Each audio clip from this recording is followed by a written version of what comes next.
కొంచెం వైడ్లో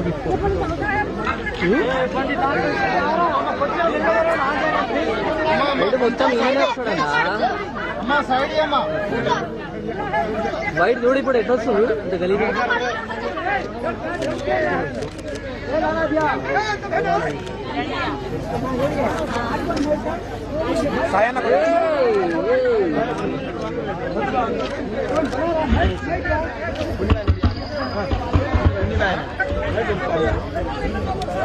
పవన్పూరి కాలనీ వాస్తవ్యులందరికీ మళ్ళొకసారి హృదయపూర్వకంగా నమస్కారాలు.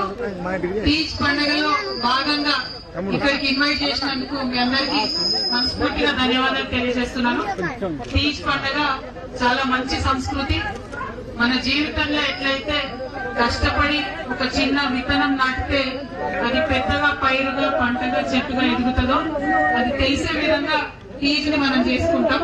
ముఖ్యంగా ఆడపిల్లలందరూ కలిసి మరి గోధుమలైనా మీరు పెట్టి గోధుమలు నాటి వాటిని 9 రోజులు ఉంచి మంచిగా మొలకలైన తర్వాత ఊరేగించి మరి మా జీవితం బాగుండాలని కోరుకుంటారు. అటువంటి అందమైన పండుగలో నన్ను భాగస్వామ్యం చేసినందుకు మళ్ళొకసారి ధన్యవాదాలు తెలియజేస్తా ఉన్నాను. 9 రోజులు ఎట్లయితే బతుకమ్మ చేసుకుంటామో అట్లానే 9 రోజులు తీజ్ చేసుకుంటాం.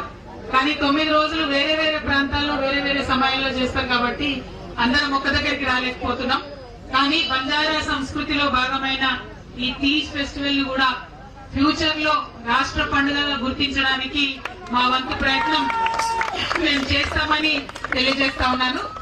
ఇప్పుడు మీకు తెలుసు ఉన్న ప్రభుత్వం ఏం పని చేస్తలేదు.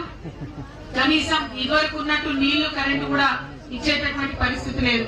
వాళ్ళని కోరుతున్నాం ఇప్పుడు తీజ్ ని రాష్ట్ర పండుగ ప్రకటించమని. వాళ్ళు ప్రకటించకపోతే మళ్ళా వచ్చేది మనమే, మళ్ళా వచ్చేది కేసీఆర్ ప్రభుత్వమే. కాబట్టి ఖచ్చితంగా అప్పుడు మనం ప్రకటించుకుంటామని కూడా తెలియజేస్తా ఉన్నాను. మళ్ళీ ఒకసారి ఈ అంజిరెడ్డి కాలనీ పవన్పూరి కాలనీ వాసులందరికీ కూడా మరి మీకు ఇక్కడ ఉన్న కష్టాలన్నీ చెప్పిండ్రు. 30 ఏళ్ల నుంచి ఇక్కడ ఉన్నా కూడా మరి ఏది కూడా ఇబ్బందికరంగా ఉంది పరిస్థితి అని చెప్పిండ్రు. మీ ఇబ్బందులు తీర్చడానికి మీ సోదరిగా నా వంతు సహకారం తప్పకుండా ఉంటది. మంచి కార్యక్రమం తీసుకుందాం. జిల్లా కలెక్టర్ దగ్గరికి వెళ్దాం. స్థానికంగా ఉన్న నాయకులందరినీ కూడా ఇక్కడ మొబిలైజ్ చేసి కలెక్టర్ గారి వెంటబడి మీకు వసతులు వచ్చే విధంగా నా ప్రయత్నం చేస్తానని తెలియజేస్తున్నాను. Thank you. జై తెలంగాణ, జై శివలాల్, జై తెలంగాణ, జై భవానీ.